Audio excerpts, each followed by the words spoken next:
رب العالمين والصلاة والسلام على أشرف الأنبياء والمرسلين أما بعد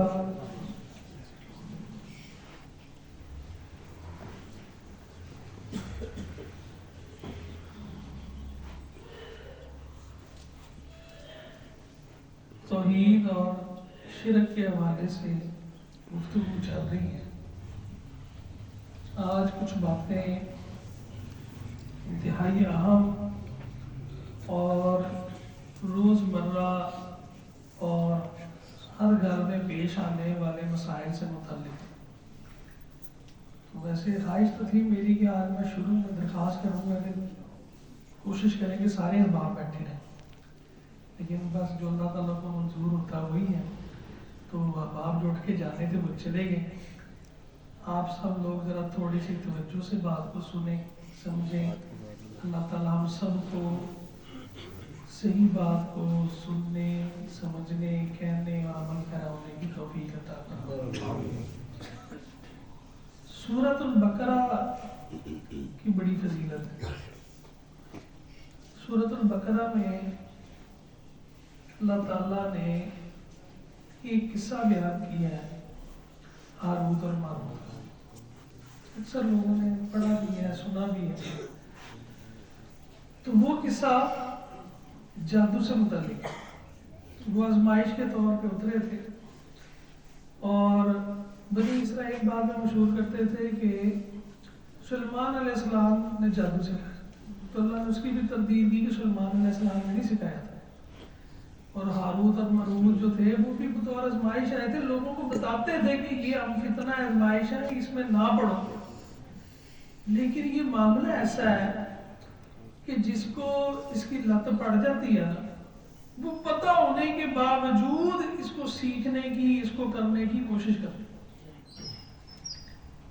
اور یہ جادو اتنا سخت ہے کہ یہ اس کو کفر سے تعبیر کیا۔ رسول اللہ صلی اللہ علیہ وسلم نے ارشاد فرمایا اجتنبوا سبع الموبقات، اجتنبوا سبع الموبقات، 7 ہلاک کرنے والی چیزوں سے بچو، ہلاک کر دینا جو انسان کو تباہ و برباد کر۔ ان میں سے پہلے نمبر پر فرمایا الاشراک باللہ، اللہ کے ساتھ شرک کرنا۔ دوسرے نمبر پہ اس کے ساتھ متصل فرمایا السحر، جادو۔ جادو جو ہے یہ کفر ہے، کرنا بھی کرانا بھی۔ اور کتنا سخت ہے۔ عمر رضی اللہ تعالیٰ عنہ نے اپنے دور میں حکم دیا کہ جو دیکھو جہاں کوئی جادوگر مرد، جادوگرنی عورت ملے ان کو قتل کر۔ اور اس کی تفسیر میں محدثین نے لکھا ہے کہ اس سے توبہ کا بھی موقع نہیں دیا۔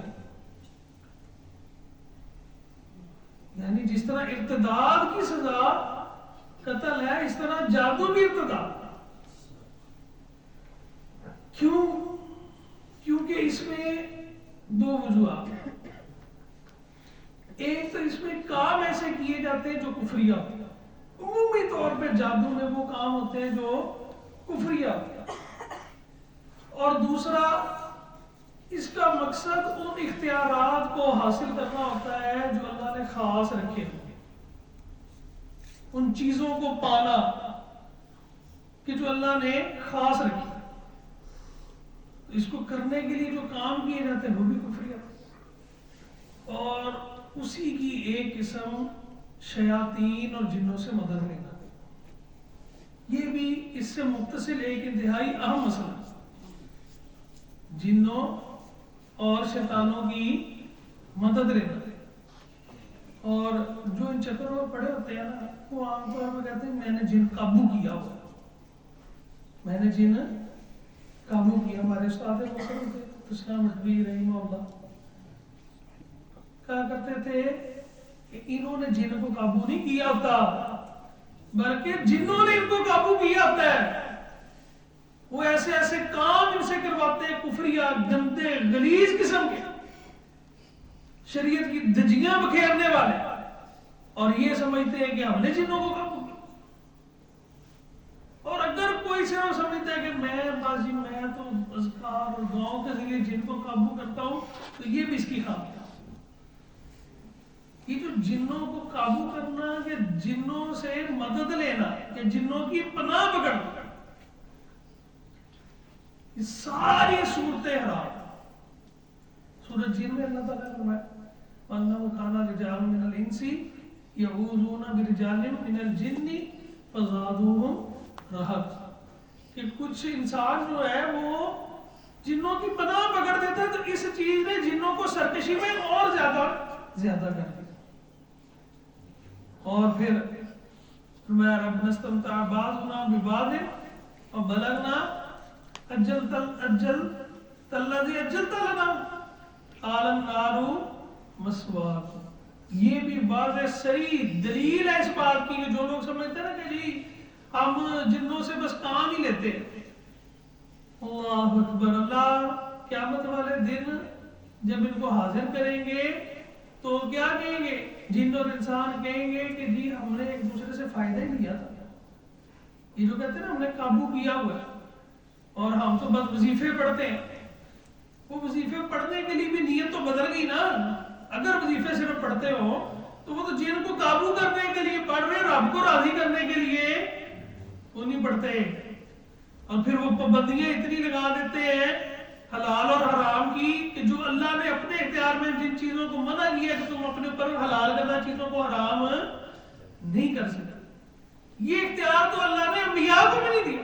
رسول اللہ صلی اللہ علیہ وسلم کا مشہور واقعہ سنا ہوا نا، آپ نے شاید کو اپنے اوپر حرام کر لیا تھا تو اللہ تعالیٰ نے سرزنش کر دی، لِمَ تُحَرِّمُ مَا أَحَلَّ اللَّهُ لَكَ تَبْتَغِي مَرْضَاتَ أَزْوَاجِكَ۔ تو یہ تو اللہ نے اختیار، نبی بھی اپنی مرضی سے کسی چیز کو حلال اور حرام نہیں کرتے بلکہ اللہ کے حکم سے کرتے۔ تو یہ جنوں سے مدد لینا، اللہ فرماتے ہیں کہ جب پوچھا جائے گا تو کہیں گے اللہ ہمیں ایک دوسرے سے فائدہ لیتے تھے۔ اللہ اکبر، اللہ فرمائیں گے نہیں النار مثواکم، یہ فائدے کی میں نے تمہیں اجازت نہیں دی تھی، فائدہ کیا لیتے ہو؟ وہ کام کرواتے ہیں جو اللہ نے منع کیا، غیب کی خبریں، کشیدہ چیزیں، اور پھر لوگوں کے اوپر حملے کروانا کسی بھی قسم کے۔ دیکھتے ہیں نا ہم لوگ کہ جادو ہوا ہوا ہے، جادو کی وجہ سے ایسے ایسے نقصانات ہو رہے ہیں، تو کسی کا نقصان کرنا، اس کو تکلیف پہنچانا، اس کو مشقت میں ڈالنا، اس کو تکلیف میں ڈالنا، یہ جائز نہیں جائز۔ تو یہ جنوں سے مدد لینا اور مدد لے کر جادو یا جادو کے علاوہ بھی جس طرح کی کہانت، عراف، یہ اسی کی صورت۔ رسول اللہ صلی اللہ علیہ وسلم نے فرمایا کہ جو شخص کسی عراف کے پاس آتا ہے اور اس کی بتائی ہوئی باتوں پر یقین کرتا ہے، 40 دن تک اس کی نماز قبول نہیں ہوتی۔ اور کاہن کے بارے میں فرمایا کہ جو شخص کسی کاہن کے پاس آتا ہے تو فقط کفر بما انزل علی محمد صلی اللہ علیہ وسلم، اس شخص نے اس شریعت کا انکار کر دیا جو محمد صلی اللہ علیہ وسلم پر نازل ہے۔ یہ عراف اور کاہن یہ کیا ہے؟ اس سے متصل ہے ساری چیزیں ملی ہوئی ہیں، جادو بھی، پھر اس کے بعد یہ کہانت اور عراف۔ عراف کہتے ہیں اس شخص کو جو ماضی کی خبریں دیتا ہے، جو واقعات ہو چکے، جو واقعات عراف عرف سے پہچاننے تھے، جو چیزیں ہو چکی ہیں، جو واقعات ہو چکے ہیں ان کی خبریں دیتا ہے، بندوں کو پتا نہیں ہے۔ مثال کے طور پر ہمارے یہاں بھی معروف چیز کوئی چوری ہو جائے گا، پتا کراؤ، استخارہ کراؤ، پتا کراؤ کتنے چوری کی تھی، پتا لگ جاتا ہے۔ سنیا وہ ایک بندہ ہے فلانا، وہ نہ کچھ پڑھ کے دستا ہے، کچھ چیز لبھتی نہیں پئی، شک ہے پتا کراؤ کہ نہیں۔ تو یہ جو پتا کروانا ہے نا، کیا ہوا اب ہے تو یہ بھی غیب کی خبر نا، غیب آنے والا بھی غیب اور گزرا ہوا بھی غیب، یہ دونوں کا علم صرف اللہ کے پاس ہے، اور اس میں دخل اندازی کرنا اللہ نے اس کی اجازت نہیں دی۔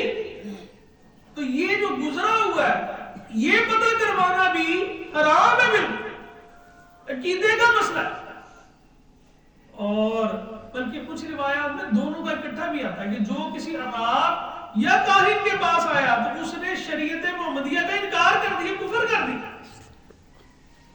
تو گزرے ہوئے واقعات کی خبر، اور یہ گزرے ہوئے واقعات کی خبر ہوتی ہے نا عمومی طور پہ جو کرنے کرانے والے ہوتے ہیں یہ بھی کچھ سارے وہ جنوں کے ذریعے کر رہے ہوتے ہیں، وہ جو اپنی طرف سے جنوں کو قابو کیا ہوتا ہے لیکن خود جنوں کے قابو آئے ہوتے ہیں، تو وہ جنوں کے ذریعے ہی استمتاع بالجن ہی ہوتا ہے، ان کی شرائط پوری کرتے ہیں، ان کی شرطیں پوری کرتے ہیں، ان کی ڈیمانڈز پوری کرتے ہیں، پھر ان سے یہ مددیں لیتے ہیں، اور اس میں سے بھی سب کچھ سچ ہوتا ہی نہیں ہے، جھوٹ بھی ہوتا ہے سچ بھی ہوتا ہے۔ وہ حدیث میں آپ لوگوں نے سنا ہوگا کہ ستاروں کی جو پیدائش کا مقصد ہے، وہ ستاروں کو بھی آگے بات چلے گی اگر اللہ نے توفیق دی، تو ستاروں کا جو مقصد ہے اس میں سے ایک یہ ہے کہ یہ وہ شہاب ثاقب کے طور پہ ان شیطانوں کو پڑھتے ہیں جو ایک دوسرے کے اوپر چڑھ کے آسمان تک کان لگا کر اللہ کے احکامات کو سن رہے ہوتے ہیں، وہ جب ان کو پڑھتے ہیں تو یہ گر دیتے، کوئی ایک آدھی بات جو ہے وہ سن لیتے ہیں،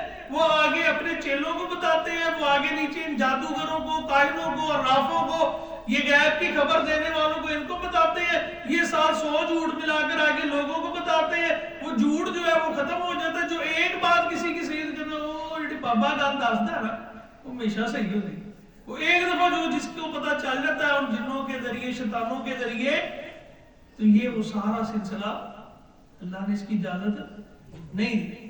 تو عراب وہ جو گزرے ہوئے واقعات کی خبر دے، اور کاہن جو آنے والے کی خبر دے، آنے والے دنوں کے حال بتائے، قسمت کے حال بتائے، آپ کا دن کیسا گزرے گا، آپ کا ہفتہ کیسا گزرے گا، یہ ساری چیزیں، ویسے تو یہ ساری ان کو حرام کرنے کا مقصد لوگوں کی بہتری ہے۔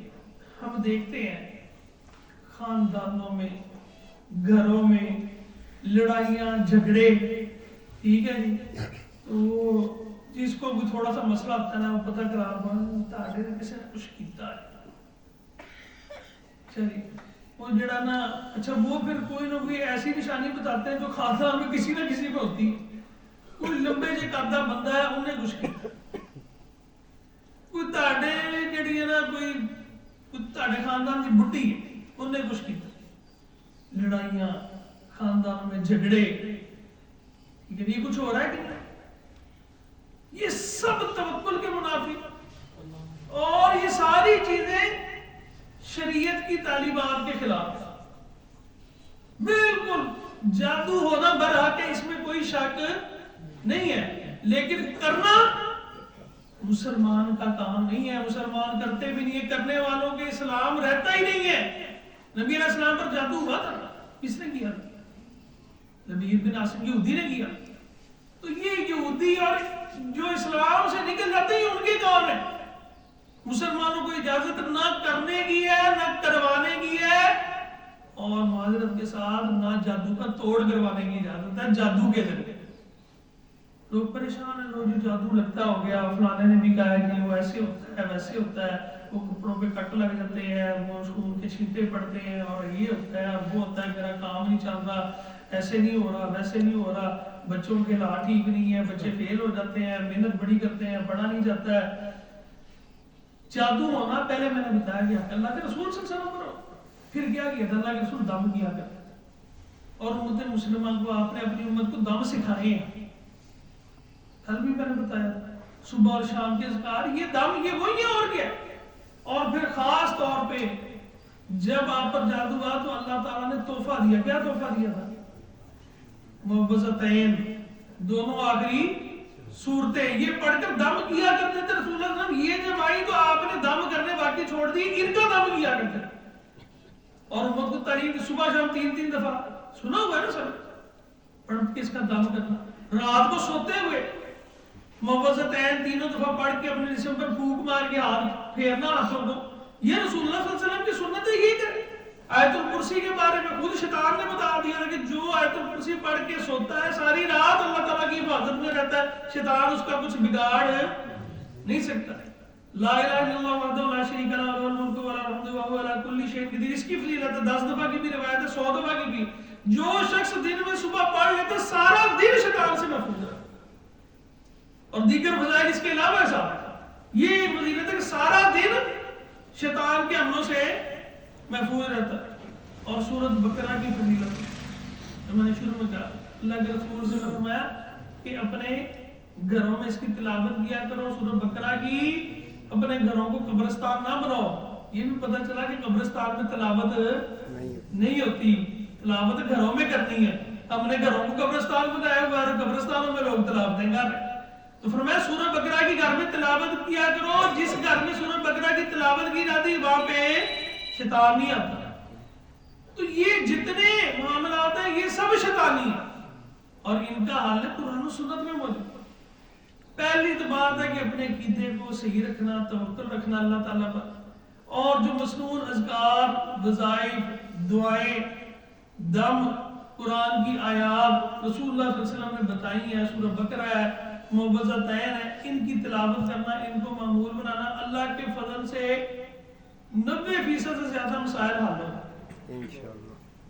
90% سے زیادہ مسائل حل ہو جاتے ہیں۔ خود یہ کرنا شروع، کسی کے پاس جانے کی ضرورت ہی نہیں، کسی کے پاس جانے کی ضرورت نہیں ہے۔ خود بھی بچیں، اپنے ایمان کو بچائیں، اپنے گھر والوں کے ایمان کو بھی بچائیں۔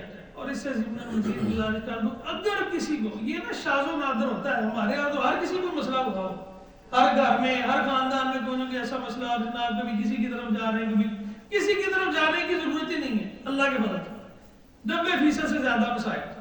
اگر کوئی ایسا کیس بن گیا ہے کہ باقی کسی کو ایسا مسئلہ ہے جو خود دم کرنے سے حل نہیں ہو رہا، گھر والوں کے دم کرنے سے نہیں ہو رہا، سورہ بقرہ کے پڑھنے سے نہیں ہو رہا، بعض بار کیس ہوتا ہے نا کہ سرجن کے پاس جانا پڑ جاتا ہے۔ ہر کوئی نزلے زکام کے لیے تو بھی سرجن کے پاس چلے جاتے ہیں، اسپیشلسٹ کے پاس۔ کوئی بہت سیریس کیس ہوتا ہے تو اسی کے لیے جانا پڑتا ہے نا۔ تو اگر کوئی ایسی صورت بنتی ہے تو پھر بھی ایسا شخص، وہ لوگ موجود ہیں ابھی بھی ایسے کہ جو واقعی قرآن و سنت میں چلنے والے، ورنہ اس فیلڈ میں 99 سے زیادہ فیصد لوگ وہ سب فراڈ، جھوٹ یا پھر غیر شرعی، کفریہ اور شرکیہ کام کرتے ہیں۔